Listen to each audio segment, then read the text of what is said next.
పాకిస్తాన్ పై పాక్ ఆర్మీపై మన జాతీయ భద్రతా సలహాదారు అజిత్ దోవల్ ఘాట్ వ్యాఖ్యలు చేశారు.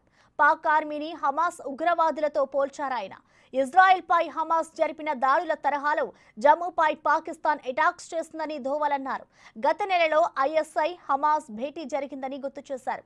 పాక్ ఆక్రమిత జమ్మూ కాశ్మీర్లో ఆ రెండు సంస్థలు సమావేశమైనట్టు దోవల్ తెలిపారు. జమ్మూలోని జనవాసాలే లక్ష్యంగా పాకిస్తాన్ రాకెట్ దాడులకు పాల్పడిందని, సత్వారీ సాంబా, ఆర్ఎస్ పురా, అర్నియాలో 8 మిసైల్స్తో దాడులు చేశారని అజిత్ దోవల్ స్పష్టం చేశారు. అన్నిటినీ నిర్వీర్యం చేశామని అజిత్ దోవల్ ట్వీట్ చేశారు.